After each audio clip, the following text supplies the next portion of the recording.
Hi, my name is Jeremy Cleveland. I'm with Keller Williams Preferred Realty in the Perry Group, and you're watching Wine and Real Estate TV.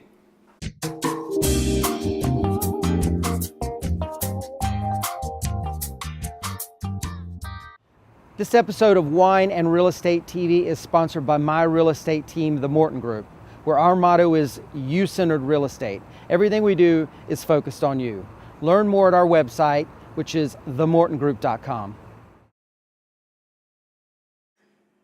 Hi, it's Chris Morton with another episode of Wine and Real Estate TV. Here today with Jeremy Cleveland from the Perry Group at Keller Williams, my office. Jeremy, thank you so much for joining us today. No problem. Really appreciate having you. Today's topic is buyer agency and why you, when you go to buy a house, need a buyer agent to help you. Jeremy, tell us a little bit, why would someone need a buyer agent? I mean, they could easily call the listing agent and buy the house from them, I guess. What purpose do you serve? Well, there's tons of legalities that you can go into in the real estate market, and that's not for everybody's interest. Yeah. But the biggest thing that being a buyer's agent provides is you have somebody on your side. The listing agent is truly looking out for the listing and their best interests, where if you went to ask them questions, they're going to still be protecting their seller just as much as they're trying to help you out. As a buyer's agent, I am 100% working for you as the buyer, and that provides a little bit more security, I'd say, when you're dealing with just a buyer's agent versus the listing agent. That's fair. Now, I know you guys get paid, realtors get paid a salary from the company, and we get a company card, all that. How do we get paid? How would you as a buyer, if someone hired you to be a buyer agent, how would you get compensated for your time? 99% of the time, the buyer agent is paid by the seller. Okay. So the listing agent will have a certain percentage that they are providing with Okay. the home, and that is how I'm commissioned. Yeah. So I would have to say most of my buyers, if not all of my buyers, will never be paying me. So I'm kind of a free service for them as I'm getting paid by the seller. I never like to say free service because of how hard we work. Right. But it's a really neat thing for the buyers because they don't have to sit there and invest in not only a property, but also a person. They just can focus on the property and let me take care of the rest. Right. Well, tell us a typical day. What is it you do for someone? So I find you on the internet or wherever, and I decide to hire you to be my buyer agent. What do you do? How do you help me out? How does it all work? The first thing, the Perry Group really has provided me, and when I worked on site with Ryan Homes as a builder, they really trained us into getting to know the person. So what we do is a buyer consult. I like to sit down with people for a good hour and a half or so, really talk about the process, talk about what they're interested in, and kind of get to know them and know their families. I mean, if they have kids, if they have relatives, if there's family members going to be involved in this, and going over the entire process from step one all the way to closing on the home. Cool. Once we've established those expectations, it's really simple to move forward and look at homes. Sometimes when realtors get very excited and will meet somebody out at a house, which can happen every now and then, there's no doubt about it. Yeah. But you don't know anything about the person, so you could walk through an entire home and really know nothing about it. Right. Where I'm kind of, going ahead of that and saying, hey, I'm going to meet you first, I'm going to get to know you as best as possible, and then we're going to go look at those homes, and we're not going to waste your time, and we're not going to waste my time. Right.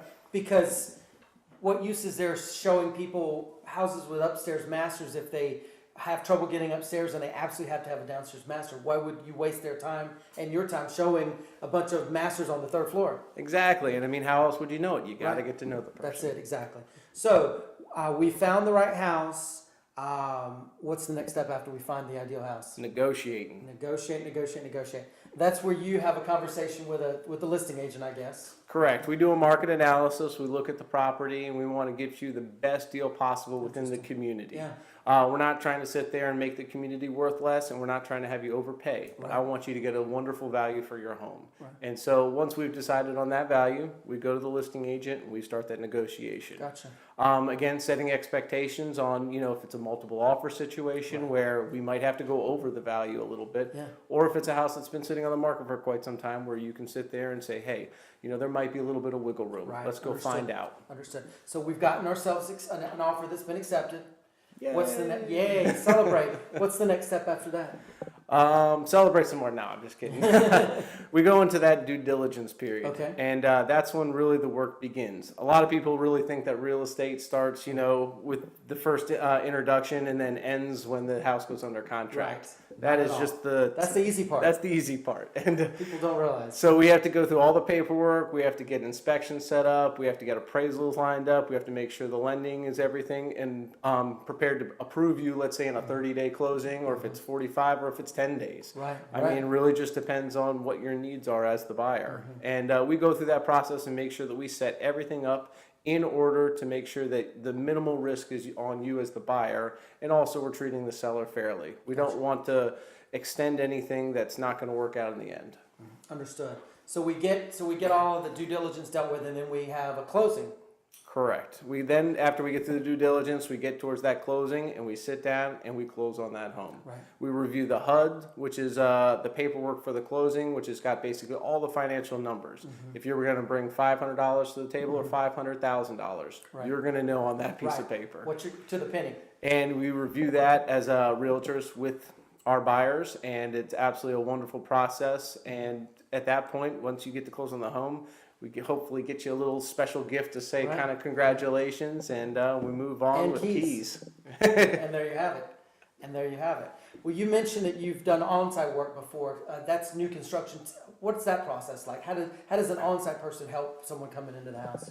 On-site To the constructions are very knowledgeable about their community Okay. and most likely their company. Okay. They're great about knowing the floor plans, the production, the process within their company, because you could go to a place and say, hey, build me a home, and it's going to take 6 months. Right. That's a long process for Sure. people. It's not for everybody. But when you go through that process with an on-site agent, they're going to be there the entire time. Where your realtor, they're going to be a part of it as well, but they can't sit there on site day in and day out and visit that home. Right. The on-site agent can. Right. So super knowledgeable about that. Correct. They also do represent the seller, and that's why we need the buyer's agent. At the Right. end of the day, they are looking out for the best interest of their company. Right. When I sat there for Ryan Homes, I loved every single person that walked through that door.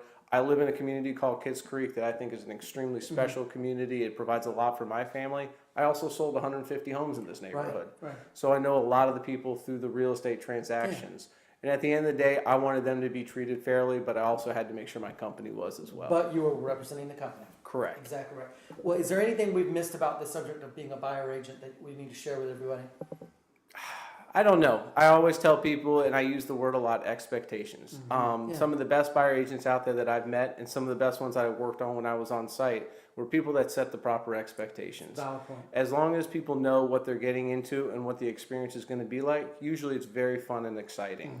Real estate can be stressful, and to minimize that stress, that's the way to do it, is setting expectations. And I say that over and over again in my presentations. I thought wine was the way to manage stress in real estate. That's another one. That is the other topic for another episode, another segment of the show, I should say. Well, thank you for your time on the subject of buyer agency. We're in one of y'all's listings. Please tell us a little bit about where we are. We'll flash some pictures of this home here in Kitts Creek, speaking of. Wonderful. We're actually in Kitts Creek at 1712 Legendary Lane. It's an absolutely gorgeous home, a 2,100 plus square foot house that's got 3 bedrooms upstairs and an absolutely massive family room Huge, with vaulted yeah. ceilings. Love this. The best part about it is it's in a community that really is caring and trusting, and to me has wonderful people. Yeah. I enjoy it. I have 2 of my sons that live here with me and my wife, and we enjoy the swim team that's here in the community. We have workout rooms, playgrounds. There's over 5 miles of sidewalks in the neighborhood, Wow, I which did I not know that. absolutely enjoy. And then they're building even more, so there's possible tennis courts and some other things very on the cool. horizon. Very cool. But either way, this is a gorgeous home. It's been well kept by its owners. It is literally spotless, and it's just one I of agree those with you gems there. that's in Kitts Creek. Well, tell us how people can find out more information about this house and also about you guys. Matt Perry has a website that you guys can take a look at. Yeah. Just Google him, and his listings will pop up. You can also look up Kitts Creek. You can check me out, Jeremy Cleveland, as well. I should pop up in some searches here Yeah. and there, or you can reach out to me at jeremy@theperrygroupnc.com. It's the easiest way. Email always is. Perfect. And we'd love to support you, just like Chris does with all of his clients. Fantastic. It's Keller Williams family, and That's it it. really is shown. That's it, exactly. Featured wine. In today's wine segment, we are trying Josh Cabernet 2013.